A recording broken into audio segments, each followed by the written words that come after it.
This podcast is a member of the Voices of Wrestling Podcasting Network. Visit voicesofwrestling.com to hear the rest of our great podcasts, as well as show reviews, columns, opinions, and updates across the world of wrestling. Competition starting to get thick, it's the click, so I hope you work your A game. A made no rain from the track when we unite and spit. This is an A game, better bring your A game. Competition starting to get thick, it's the click, so I hope you work your A game. A made no rain from the track. Hey now, it's the Mike and JD show, and I'm your host, Mike Gilbert, and I'm joined as always by JD by God Oliva. How you doing, JD? Busy week. Busy week. I've got a grad school teacher, online grad school teacher, that expects you to do work every day. Oh, right? Expects you to check in every day and do a little something every day and take quizzes. Like read the chapter and take a quiz. Like, dude, I'm a freaking adult. I'm a grown-up. I got 3 freaking jobs. And you only take a quiz? Fuck you. Like, I'm so over this. It's week 2. Week 2 of grad school. So you started grad school and then got back to work basically like right at the same time. I went to school. I went back to work for 2 weeks and then got back into grad school. I just got to make it through the end of the year. But this one teacher is really trying my patience because he has zero respect for anyone's professional time. Well, that's tough, man. So before we get started into our show, I'm going to do a little bit of housekeeping as far as like the future of this podcast. What are we talking about? There's no news to break to you. It's something that we've talked about. So my kid's coming any day now. Oh yeah. so we think that baby's going to be born sooner rather than later. He's not due for another 6 weeks, but we have had a tumultuous time lately, and we think we might. Like probably in the next 2 weeks is what we're thinking. We don't know. It could be 6, but we're thinking like 2. And so once that happens, the live portion of this show, we might not be able to go live as often for a little bit. And that's really going to be the big difference. JD and I will still try to continue to crank out some content, but sometimes it might not be live and sometimes it might have to be audio only. Just depending, because I might not be able to do it. If you guys notice behind me, I have a diaper pail. And I have a shelf up there with diapers and Huggies wipes and butt cream and all that stuff. So this is I'm podcasting from my studio has been turned into a nursery, but I've been allowed by the wife to keep the desk and my computer in here. So if there might be some times where JD and I are just talking on the phone through the StreamYard app and knocking out some audio content. So I just wanted to prepare the audience for that. I did talk about it on Brace for Impact over the weekend, but I wanted to talk about it on this show too, because we might have some audio only. We might not have some live content for a little bit. But once the kid's born, I will have some time off. But because I'm in his bedroom, times may vary. So we'll see how that works out. You know what I mean? Yeah, man. We have talked about that for a while. I can't believe it's almost here. Like, it feels like yesterday you told me that. That's wild how times fly. Yeah, man, life's gonna be different for you for a little bit, and we'll coordinate stuff, and we just we roll with the punches. What we do. Yeah, I mean that we like 2 years ago I did have like a significant move where I moved from California to Hawaii, so we took a little bit of a hiatus, but then we had some guest hosts and things like that on the show, so we did do some of that stuff, but we've never really missed a significant amount of time. We've always cranked out the content. You and I, like, you moved to Hawaii right around the same time that I became a teacher. I remember back when we were still with Fight Game, you and I had a conversation once. I said, yeah, I'm probably changing careers. And you're like, yeah, I might be moving to Hawaii. And we kind of thought the show might be coming to an end. Yeah. This is like 2+ years ago. We we're just like, nah, it didn't happen. And then we wound up here. It's just, we'll make it work. But, real life gets in the way sometimes. Real life does get in the way sometimes, and real life has gotten in the way of AEW this week. Kevin Kelly, their former announcer for Collision, and I've seen some people drag his commentary skills online. I disagree with you guys. There's a reason why he was voted best commentator every year for a few years there, because of his work in New Japan. Maybe he didn't fit in AEW, but he wasn't a bad commentator. He definitely just didn't fit what they were looking for. and it ultimately didn't work out. He ended up getting fired. The Tate twins, who were the boys for what's that guy's name? Dalton Castle. Dalton Castle.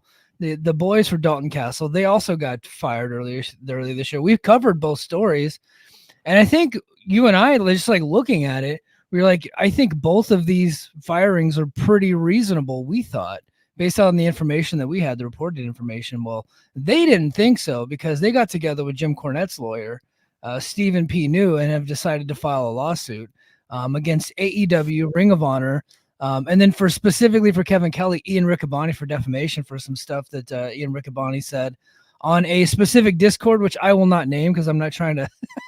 I know it's out there, but so I don't want to drive any attention to that Discord, any negative unwanted attention, because I do frequent to that Discord. Yeah. So, whoops. But he's suing Ian Riccaboni for defamation, which is a very difficult thing to prove. But yeah, man, Stephen P. New, so I guess the biggest part of the lawsuit, and I think the one that I found to be most interesting, was the classification of independent contractors for pro wrestlers, challenging that, which as a principle, I agree with challenging that for not only AEW, but for WWE as well. And I think probably more egregiously, it's abused in WWE than it is AEW, because AEW allows their talent to have more freedom to take independent dates and stuff like that. But unfortunately, I think Stephen P. New just picked the wrong horses on this deal. I don't think they're going to really go anywhere with it. No, I think this is just Jim Cornette trying to waste Tony Khan's time. Is really what this comes down to. Like, how does the Tate twins getting fired violate any terms of independent contractorship? I just don't see that. It seems like this really seems like a dartboard to me. And here's the reality: is companies get sued all the time. Like now, Ian Riccaboni, that might be something there. I don't know. Like there might. I'm not a lawyer by any stretch of the imagination, but I mean, like, it just seemed like you can get fired for any time if you don't work in, like, if you don't fit into a corporate culture. Like wrongful termination is something very hard to, like, you have to prove like a malicious intent, I believe, to make that work. And like Tate twins weren't showing up for work. Like, and they admitted as much. Now they dispute the reasons behind it. Because and look, again, we covered it, and I'm not going to go into all the intricate details of the suit itself, because JD, and you guys are going to find this hard to believe, but JD and I are stupid when it comes to the law. Like, we are not legal experts. If I had my wherewithal and I wasn't so busy at work, I would have contacted BJ Bethel, and so he can explain it to us. But if you guys want to get like an explanation and a deep dive into that, I think Brandon Thurston, I think he did a good job. I listened to his podcast. He's smart. With John Pollock. But we were looking at it at the time, and so did Jim Cornette. And this is the thing that really baffles me: is Stephen P. New is a sponsor of Jim Cornette's show. He's his lawyer. He's been affiliated with him. He's taken up all his arguments. Well, when the Tate twins got fired, Jim Cornette talked about it on his show. I listened to the YouTube clip whenever it came out because I was curious what he would say about it.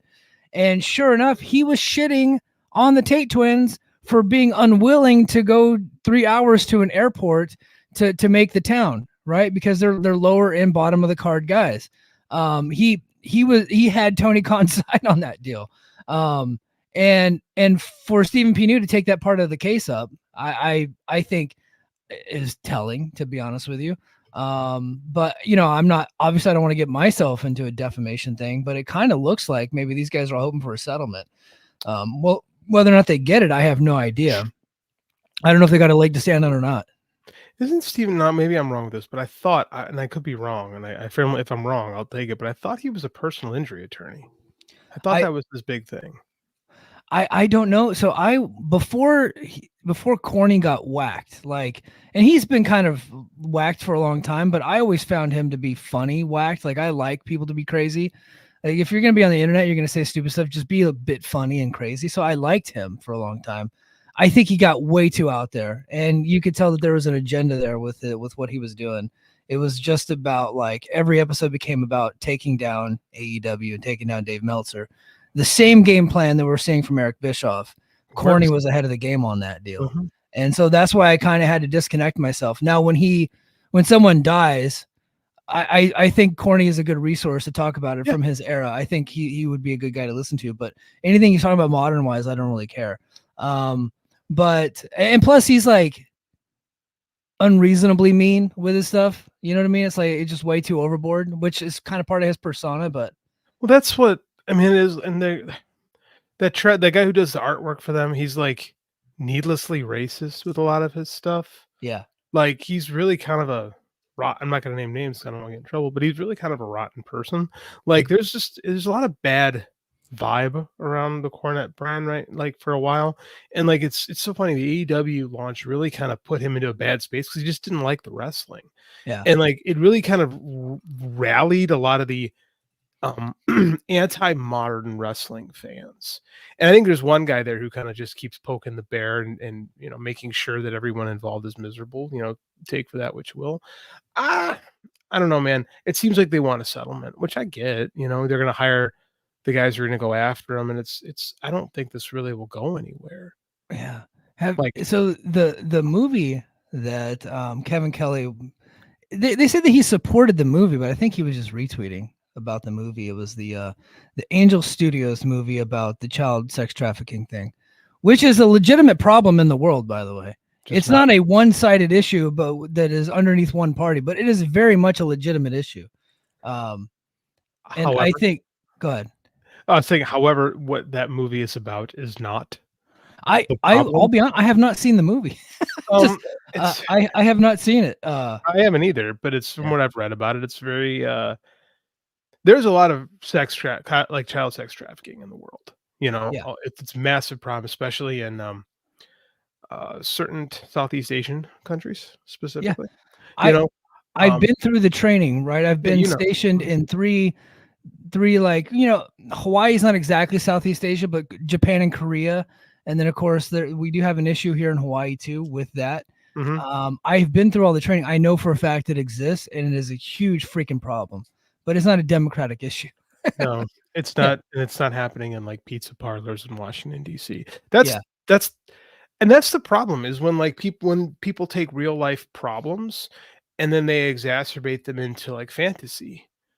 So any real issue that could be brought up is immediately trounced because of like the method of attack. It's like the people that are doing this are also like propping up Andrew Tate. It's like what? Weird. Right. Like how Who is can being you accused of the same stuff? Right. It's like how can you be on like how is that possible? It becomes team sports, and Kevin Kelly played a little team sports on that. He really did. The thing is, I think Kevin Kelly, he's saying that it wasn't a QAnon thing, and then I think he's pleading ignorance on that. And I think we gotta I think that is highly possible because I can tell you I am related to some people that supported that movie that don't know what QAnon even means. Right? Okay, you know what I mean? I know what you mean, but here's the problem though, is just because you don't know doesn't mean like it doesn't absolve you of those things. You know what I'm saying? Like if you blindly support something because it sounds great and it turns out it's run by rotten people, you by extension have supported rotten people. And like there has to be culpability at some point. Go, oh man, I messed up. I didn't know, my bad. Like you can't double down. Yeah, I just think that no one's been able to prove that was like a QAnon production. I think that's the argument that's in the lawsuit, that was not a thing. That is a rumored thing, and that he, by supporting that movie, he was being connected to QAnon, which he's saying he's not a QAnon guy. I think that's kind of what they're talking about in the lawsuit. And was he specifically fired for being a QAnon guy, or was he specifically let go because he didn't? Because that's the thing is like, did Tony Khan say I'm firing you because you believe in QAnon, or am I firing you because you're just not fitting in the commentary? I think he's firing because he was all over Twitter complaining about his treatment and not having a spot, right? And I thought one thing in the lawsuit that I found hilarious was that they cited the fact that, look, there's typos in the thing, and they had some stuff that was just factually inaccurate about Ring of Honor, the amount of dates they didn't fill it out. I don't think any of that stuff matters. I don't think that's indicative of the lawsuit. What I found hilarious was that they cited the fact that Sting's final match in Greensboro was happening, and no one called Kevin Kelly to commentate on it. Like he cited that, like that's cited in the lawsuit. That is wild. He absolutely, well, from what we're here, like from what people are saying, we don't know anything. we don't have any insight. We're just like reading the reports and all that stuff. He was fired over behavioral issues with what he was saying on Twitter. And I think, King of the North said, I think he was fired because of that voicemail he left. What he said is unknown. Yeah, he had a really bad conversation with somebody from talent relations, and that didn't go very well. Next thing you know, he's fired. That's why this stuff's not going to last. Like in a corporate environment, you can't leave not nasty messages. Now, again, is he going to sue? Yeah, my humble idiot opinion. I'll be first to admit that I'm a moron. I think they're probably just looking for some settlement money. Yeah. You know? And look, those things can be successful, right? like that can be a successful strategy. WCW. What's the thing? Okay, this thing is like, is AEW WCW? AEW or WCW like settled almost every lawsuit that was ever filed with them. Will Tony Khan as a privately owned company settle every lawsuit that comes their way? There haven't been many that have been reported. I don't know of any that have been reported. There have to be a couple. Like they're 5-year-old companies. Someone has to have sued them at something for some point, right? Yeah. Law of averages. Yeah. Here's the problem. Here's the dilemma that he's going to face. He could very easily pay this off and settle quickly to make it go away. That way he's not annoyed by it. But if he does, he could open himself up to more lawsuits that are similar, right? And or if he completely ignores it and like lets the lawyers handle it, the discovery could open up. And sometimes people with a lot of money don't like discovery, right? Mm-hmm. They don't like it would open up all their business records. They might not want that out there. Not that they're hiding things, but look, these billionaires don't like that stuff, right? And they also could open themselves up to this getting a lot bigger and becoming more of a class action lawsuit where more people get jump in on it, and some other folks that maybe have gotten fired. So I think what they're suing for is the rest of their contract, what they would be owed if they were to fulfill their contract, because their contracts were terminated early, and so that's what they're asking for, is what it looks like. We'll see. I mean, like, I'm super curious to see what kind of lawyers Tony has on here. Like, I don't know. I kind of got to feel like a billionaire is going to have access to better lawyers than Stephen P. Maybe I'm being a jerk on that. I don't mean to be, but the whole thing feels very frivolous. And it might be something we would ignore if not for Jim Cornette's involvement. Yeah, here's the thing. I really do want like a legit attorney out there. Not that Stephen P. is not legit. I think he's a very real attorney.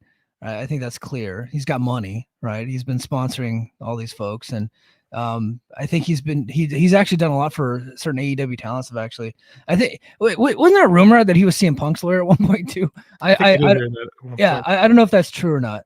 But what I want is for somebody like a real legit attorney, like a big time attorney, to challenge not only AEW but challenge WWE on this independent contractor stuff, because those wrestlers are very much employees and should be treated as such. I know that would flip the business upside down, but I do think that it's important that we get to that point at some point. I agree with you, but the problem is with the Tate, as a guy who spent 20 years working as an independent contractor, if I got hired to do a job and I didn't show up for the job, I was fired from the job. You know what I'm saying? Like, that's really not like I want them to take on a contractor. I want them to take on a legitimate case. Just from what I've read in the last 2 days and the podcast that I've heard, it just doesn't appear to be a legitimate case. Like I just don't think they got a gripe, right? No, I'm kind of with you, and I agree. There's been a lot of stuff with the WWE that I thought that could challenge the independent contractor stuff over the years. Nothing egregious on Tony's side of things seems to have popped, but if it ever does, hey man, you do what you got to do. These guys are independent. If they're independent contractors, they need to be treated as such. They should be able to bounce around. They should be able to show up when they want. You know what I'm saying? Like, you should be acting like an independent contractor. Or if they're employees, give them insurance. Do what need to be done. Like, we don't 401k. Yep, 401ks, retirement benefits. Like, do something legit. So I'd like to see it. Again, it's like whenever this comes up, it's always like, this is the guy that's gonna challenge this. It never feels legit, and it quite frankly never is. Yeah. No, I feel you. All right, before we get into the next topic, let's go ahead and get to the chat. King of the North says, just wanted to check on Mike after Wendy Chu left a pillow in the ring on TNA. Did that happen? Oh God. I have not watched TNA. I was when I was at work, I had football on in the background, so I didn't watch TNA. And then said he wants to give JD his props for putting that Scottish dipshit in the dirt. Who is that? Drew? Oh, no, Joe Hendry? no. I like Joe. No, Yeah. Corey Brennan said something Oh. stupid, and I actually misinterpreted what he said. So I took the chance to just go ham on the Fightful people like I always do. Is And I he read it, from I'm like, Scotland? I thought he's from Ireland. Ireland, but I'll take the Oh. Scottish, like, you know. King of the North might be being racist a little bit. Canadians, man. Yeah. Which is now you're being. I know that was the joke. Like, I don't know. Like, I probably was wrong in this case, but that guy has bent over backwards to cover Vince McMahon and WWE and make them sound rosy keen all the time, because Fightful is owned by Jimmy Van. Jimmy, thank you, Vince Van, and I don't like that outlet, and I will bury anyone from it who says something stupid when given it, even if maybe they aren't 100% wrong. And sometimes, so you know. Yeah. Nathan says, I looked at Pennsylvania law for defamation. There's no way they get Ian based on what I read. I'm going to take your word for it because I'm not reading up on Pennsylvania law. Frivolous lawsuits are a thing that happens. It just, whatever. If they could somehow connect the Discord post to him being fired, they might be able to get some. I just don't think they can. I'm going to be interested in how this plays out. I am very curious. It's never going to go to court. It's going to get thrown out or settled. Probably thrown out. Yeah. King says Mike likes crazy people like himself.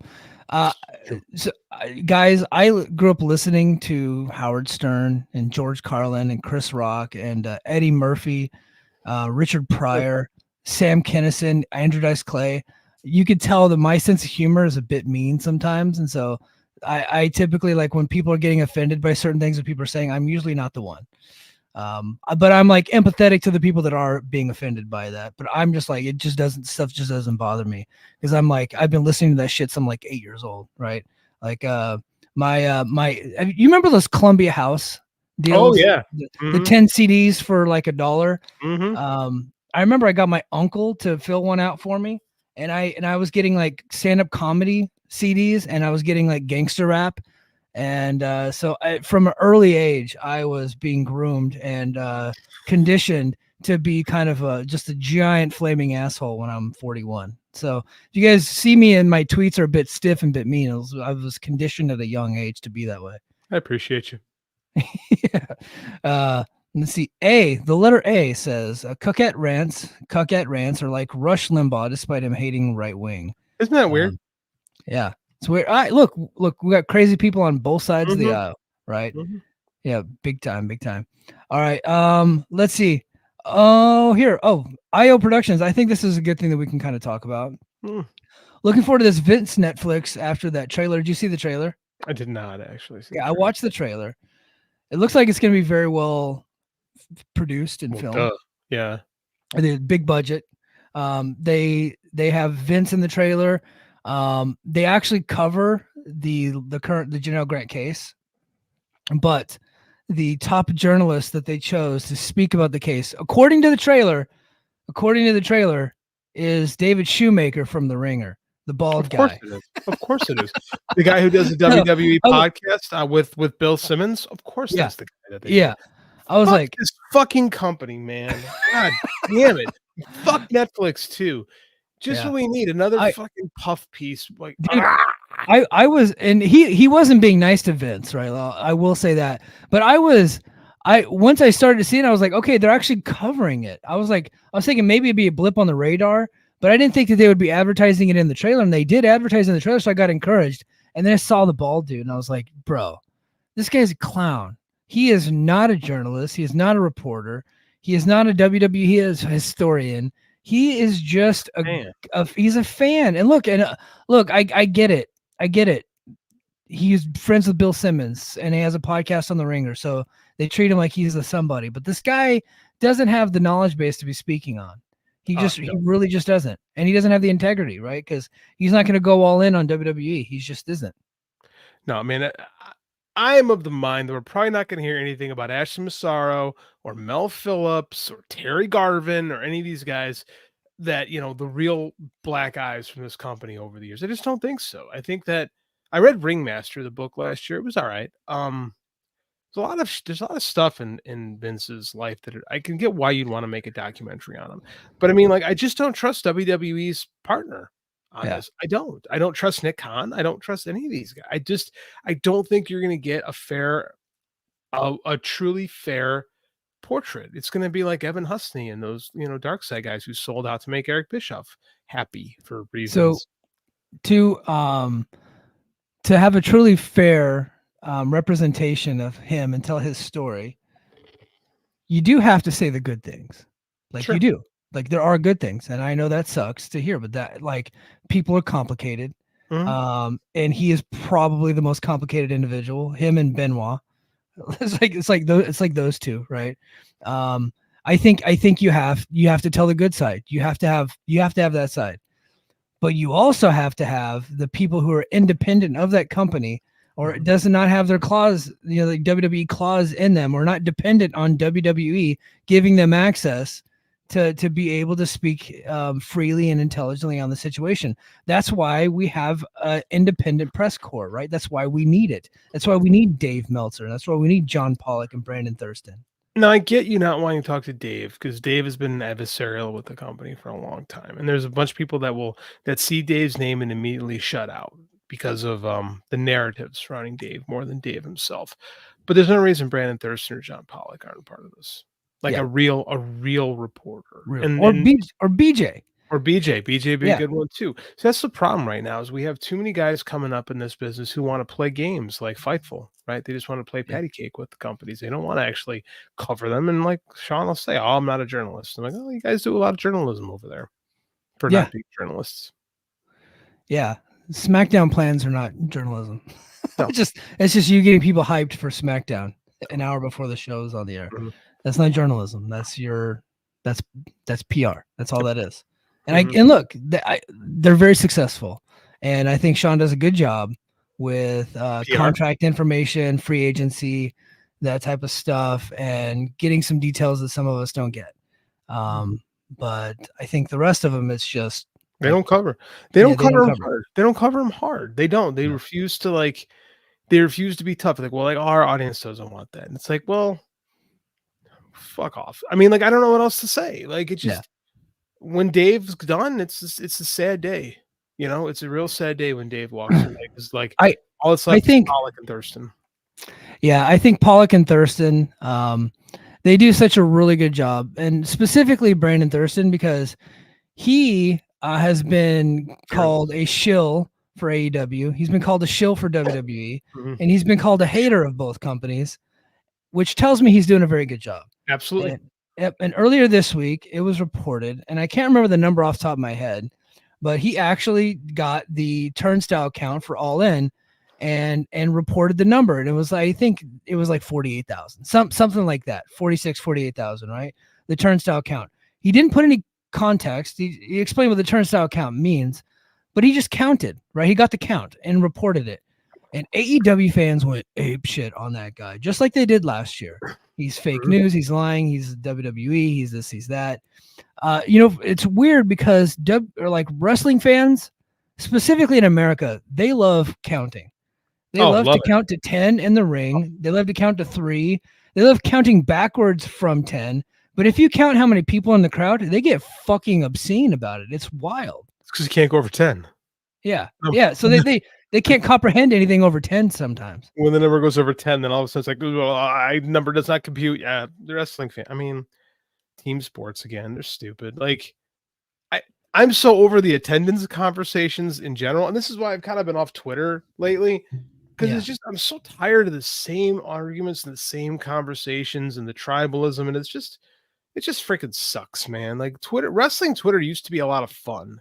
And it's in a lot of wrestling right now. It's just not a fun place to be. We used to have really good conversations on wrestling Twitter. I thought anyway. I've met some really cool people that I feel like I'm good friends with to this day through that. But man, it does get to be a little bit embarrassing sometimes. Hold on, as Io brought this up, and I just wanted to play this. Hold on. Here's my president. This weird obsession with crowd sizes.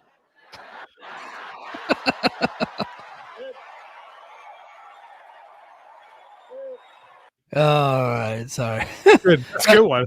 It's Yeah, good. not to get political. I need to have that as an audio drop. I gotta do that. That's a good one. That's a good Yeah. one because it is. I get so tired of litigating. I mean, yeah, should AEW be selling more tickets? Yes. Is their booking better than it was 6-7 months ago? Yes. Is it turned around? No. Is it going to? I don't know. Yeah. I don't know what else. I don't know what else to say. I feel like I can't litigate the same points every freaking week. It gets to be repetitive. Totally. Yeah. I do. I find it boring. I find the whole attendance conversation to be boring at this point. I really do. I especially, and I think King of the North in the chat has a good point. A non-WWE company had a 46,000 turnstile count for a show, and it's bad nowadays. He's right. It's one of the top 5. Like right now, it's probably behind the 2 days at WrestleMania and SummerSlam. It's probably going to be number 4 or 5 by the end of the year. That's pretty damn good. Failure. Yeah. An absolute failure. I mean, like, I don't know what you want me to say. Like, I just, they did a good job. They did good business 2 years in a row. Did they sell as much as, I mean, they never were going to. WWF or WWE, excuse me, hasn't ran Wembley since SummerSlam 92. Yeah. Right. I mean, like, it was ballsy to run it a second time. Right. Well, yeah. I think hopefully, like, I think that's the big lesson for Tony Khan is you probably shouldn't have done that. No. You probably should have waited. Like do like the Olympics, just like every 4 years or something like that. You probably didn't need to go back to back on that. I hope they got that Australia show coming up. That should be a lot of fun. I don't know what they'll do for that business in Australia. I mean, like, you can travel to the UK from the US. That's like reasonable. I don't know if people are traveling to Australia, to go to a stadium show there. That's going to be a thing. Yeah, the WWE shows have been pretty big there that they've done their stadium shows. WWE though, like, I mean, like, I'm just being realistic. Like, I don't know what kind of a foothold AEW. I know I used to listen to an Australian AEW review show, but I mean, like, I don't know what kind of a foothold they have down there. It's interesting to me. I hope it works. I don't know. Yeah, I literally don't know. I'm gonna get to this comment and then we're gonna move on from the topic. John Muse, buddy John Muse says we're gonna be hurt badly in the analysis and the history aspect when Dave walks away. Absolutely. Yeah. No, I definitely agree. I kind of want Dave to be the old school Dave, where right now I think he's rating matches based on how they get over versus based on what he likes, and I want him to rate what he likes. Yeah, if we can get that message to him, like I know, like he's legit given 5-star matches to matches he says he hated. Like, no, just say you hate it and then give it a star rating that reflects that. Like, if the show sucks, say it sucks. Don't say that it got over. Like, you could say both things. I mean, that's the old Dave just would do that. Like, this version of Dave is so focused on what the numbers tell him. Yeah. It's like, just because something makes a lot doesn't mean it's good. Like, at no point, like, Titanic was a terrible movie. Like, but I mean, it made a lot of money. Avatar is not a great movie, but it made a lot of money. They don't, I don't like this is why I don't really like this kind of side of things. I don't understand why we need to do that, to be honest with you. Like, if you didn't like the match, just say I didn't like the match. It didn't work for me. Yeah. Nothing wrong with that. Nothing wrong with that. All righty. Let's move on. Man, what did you think of the closing angle of Dynamite this week? I loved it. Burning the house. I absolutely loved it. I like how it bookended the character. Man, I really like the Swerve Hangman feud for the last year. Like, I really like how they've kind of flopped spots right now. But I mean, like, this Swerve kind of getting his comeuppance, like, he was Swerve did everything rotten to get to that world title. And then, like a nice Greek tragedy, he kind of gets what he deserves in a way, but in a way that nobody comes out of this whole thing looking good. Like, it's not like Hangman feels self-righteous, but you don't light a man's house on fire. Like, it's really good TV, to be quite honest with you. I really enjoyed that angle. I thought it was, because I had a spoiler, I thought it was going to be like when Randy Orton did that thing to Bray Wyatt, but it wasn't. No. Like, it felt different. It felt like it had stakes. And I think Hangman Page is an underrated promo. Like, especially in this version of his character. Like, he is overly verbose and a little much, but I think that's what the character is supposed to be at this point. Yeah. Like, I was really happy with it. What'd you think? I loved it. And I also, part of the reason why I loved it is because he started the promo by shitting on ceremonial contract signings. So of course I made the joke because if you do a contract signing in the ring, no matter what the company, I'm making fun of it because it's stupid. They're done. Overdone. Yeah, especially just a couple of days before the actual pay-per-view. So I made the jokes like, well, hey, look, he chose to burn down a house instead of sign the contract. So is the match really happening? Because I can't, I don't know. I can't, like, I think we have to put it in like the Jeopardy column. Like it could be in Jeopardy. But Tony Khan on his call today said that he spent all night keeping a Hangman in a jail for arson. So Schrodinger's match. It will and won't happen at the same time. Yeah, but no, I thought it was man, one of the best closing angles to a wrestling TV show that I've ever seen, to be honest with you. I know that it's absurd. Yes. And we have to suspend disbelief. Yes.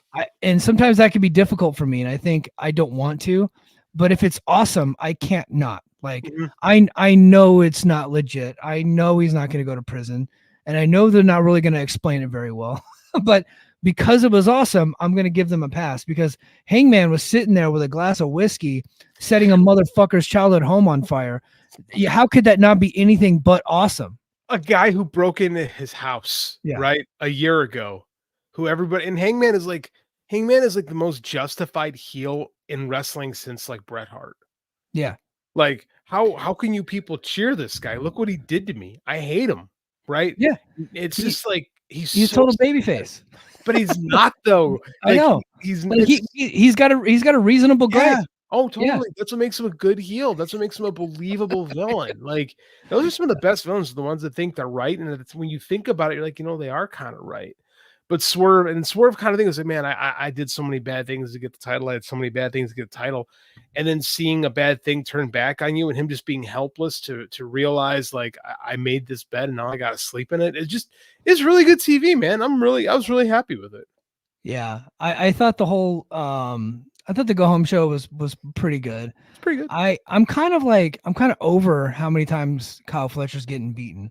Like I know they're going to do something with the guy eventually, but I'm like, I feel like I'm like 1998 me, like, 15 years old watching WCW, and I'm kind of sick of the olds, right?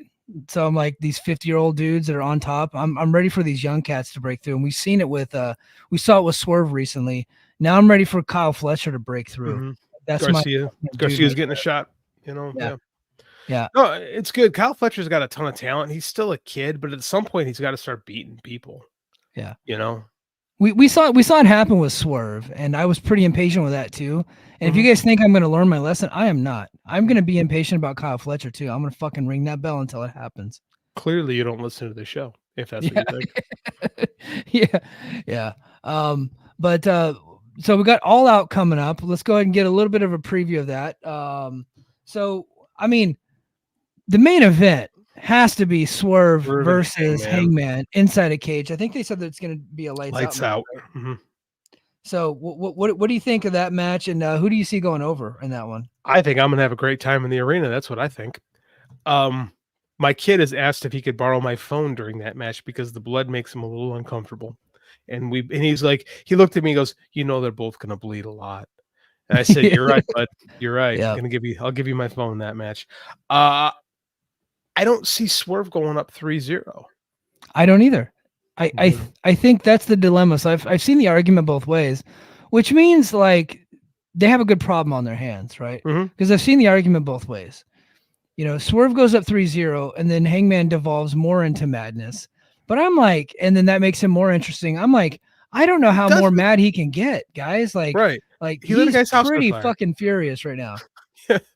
I think Hangman needs a little bit of rebuild. I think we need to see Hangman got to win something at some point again. And Swerve just lost the title. He can lose here because he's kind of down and out. And I think the move here is putting the belt on giving the win to Hangman and letting the feud just stay on simmer. Like it's still hot. It's still the best thing in the company. I would say over the summer, I felt like the women were carrying the company a little bit with their TV feuds. And for both titles, I thought were both very good.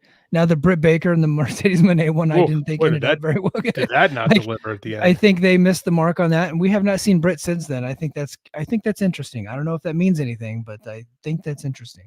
Well, here she's open to these kind of things. Yeah, but now I think that the main story. Look, Hangman has been the main character in AEW for ever now. It seems like Since its inception. Remember the very first. I heard Joe and Rich talking about this in the flagship this week. The very first presser from AEW was like to announce Hangman as kind of the guy, and him and Pac had that big square off. Remember the show was called Full Gear.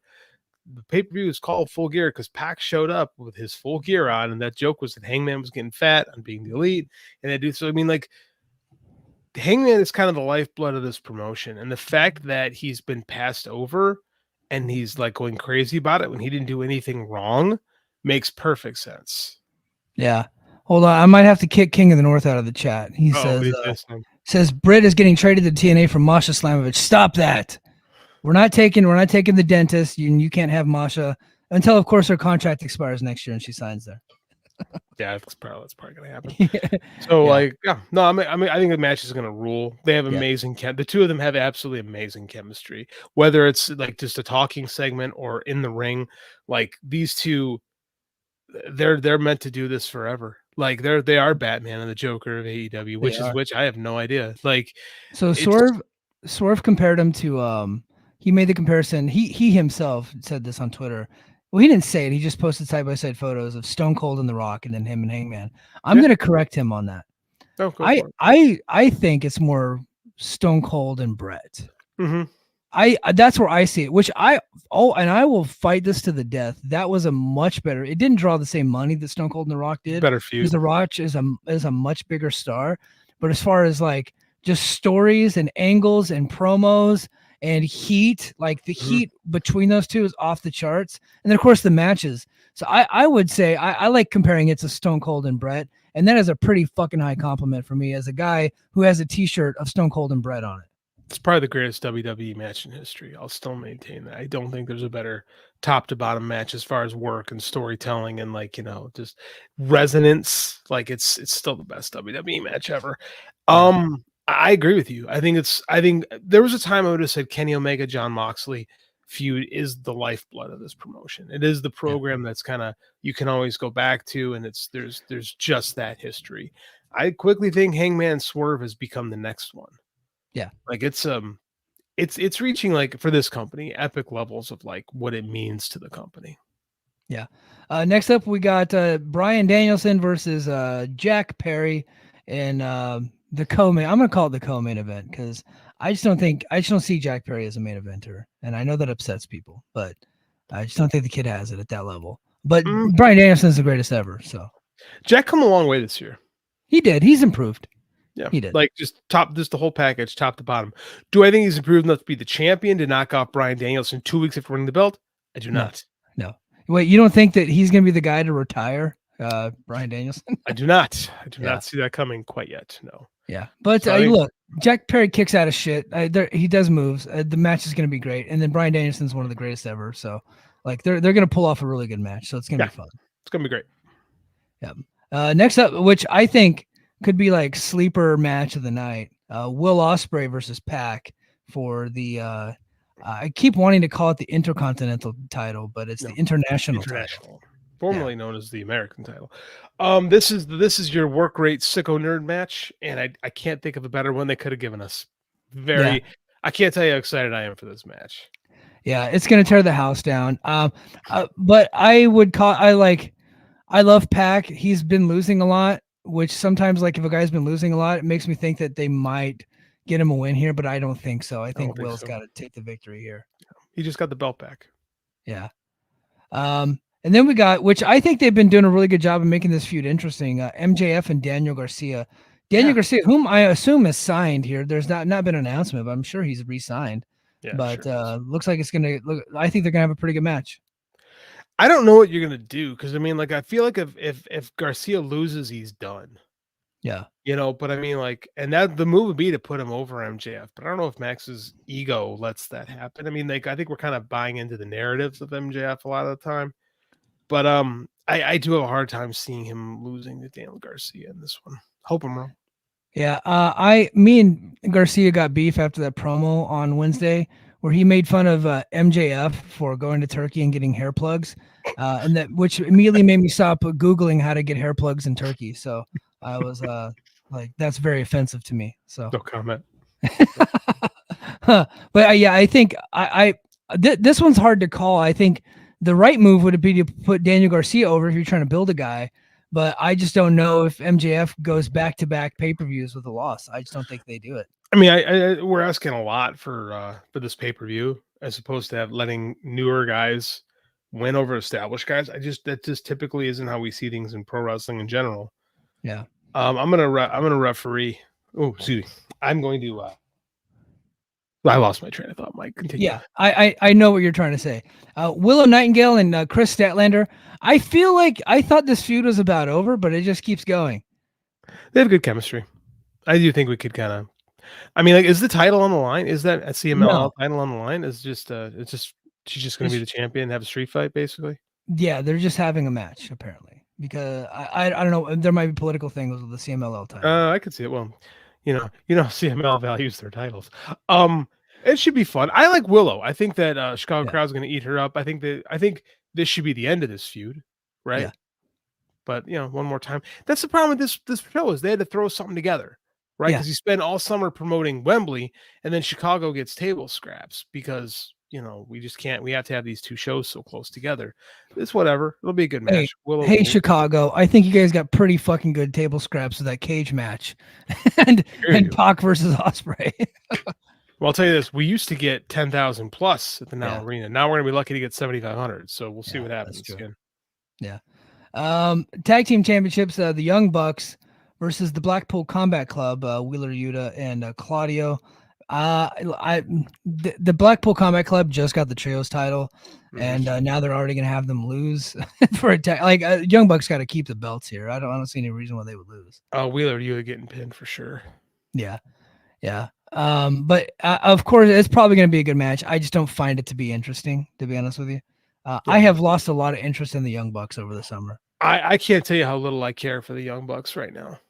Every time they're on the show, it just completely grinds it to a halt.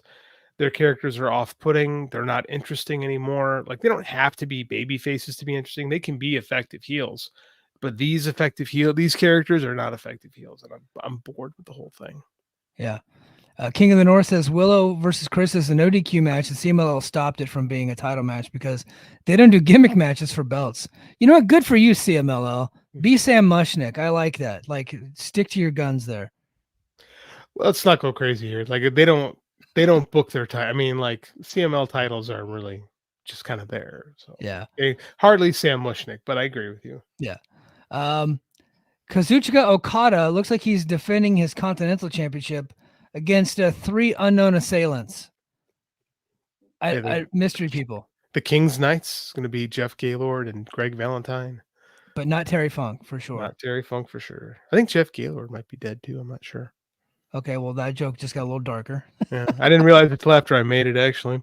I don't know. I don't know what to expect. We don't know who's in the match, do we? Yeah, I don't know. Like, he's... Other than saying the B word and having decent matches on television, I don't know what the hell Okada's got going on. Getting paid, that's what he's got going on. I'd like to see him in a feud with somebody that's meaningful. That'd be nice. They seem to be going with him and Takeshita, so I assume Takeshita's going to get in this match too. I would like to see an Okada Takeshita feud, like a legitimate feud for the next 6 months. That'd be cool. Yeah, me too. And then lastly, but not least, we got Mercedes Moné defeating Hikaru Shida. Clean as a sheet in 10 minutes. Yes. Yeah. I'm sure the match will be fine. 2 pretty good workers there, but nothing really interesting about it, to be honest with you. Nope. Let me get to the chat here, and then we're gonna go ahead and go home on this deal. Nathan says, all right, hold on. King of the North says MJF losing 2 pay-per-views in a row would be interesting. Yeah. Agreed. And then Nathan said, let MJF win the first one, Daniel wins the blow-off later. I think that's probably the way they go. Could be. Nathan with a hot take says this card is way better than Wembley. I don't know about that one. I thought the closer for Wembley. Pretty awesome. But I do think the top of this card is pretty damn good. Agreed. But the rest of it, they're going to have good matches, but I don't care about any of those matches. And I see just as good or better matches every week on TV. So I'm not really clamoring to see them on this pay-per-view. That doesn't mean I won't enjoy them. No argument. Dobby says that the opponents are determined on Collision. Hey, Dobby, if you're still here, was Collision taped already? No, Collision's live tomorrow. Oh, it is? Okay, probably from Chicago. Mm-hmm. Okay. So we'll find out. But yeah, All Out coming up this weekend. JD will be in the house on when is it? Saturday night. JD, are you going to Collision too or no? No, actually, Andy and I got tickets to a independent Lucha Libre show at a like a little festival in our hometown. Nice. He's convinced Gringo Loco. Oh yeah, if Gringo Loco's there, I'll be happy. I don't recognize anybody that they've announced that's going to be there. Andy is convinced Mystico is going to show up, and I keep telling him Mystico is not going to be at this little park in Genoa, Illinois, on a Friday night when he should be in Arena, Mexico. And he looks at me and goes, "But he could be." He's got a point. And I'm like, "Oh my god, my kid just sets himself up for disappointment." Hey, can you just buy a Mystico match and tell one of those fuckers to put it on for your kid and take a picture? Come on. I know Mystico match. Those things are expensive. Yeah. But hey guys, I know we cut it a little bit short tonight, but we do got to get going. I thank you everybody for being here. Thank you for being subscribers. If you're on YouTube, make sure you hit the like button and make sure you're a subscriber and throw down a comment. Tell us what you think. If you're on Apple Podcasts, Spotify, or wherever you get your podcasts, please give us a 5-star review. And then, of course, as always, please head over to Patreon. Go to patreon.com/The Mike and JD Show. I will be back this weekend discussing TNA news. They are. I laid down the gauntlet to Gail Kim earlier this week. Called her out specifically on social media. I've called her out on podcasts, but I finally made it public on social media. Said we need to start putting pressure on TNA to sign some knockouts. And sure enough, they answered my challenge. And I'm gonna go ahead. I don't have any evidence that I was the one that got this done, but that's not going to stop me from taking all the credit. So this weekend, I will take credit for TNA improving their knockouts roster tonight with 2 new signings. So we'll be discussing that and more coming up this weekend. That's going to do it for us, everybody. Thank you for being here. And until next time, mahalo. Competition starting to get thick. It's the click, so I hope you work your A game. 8 men, no lanes on the track when we unite and spit. This is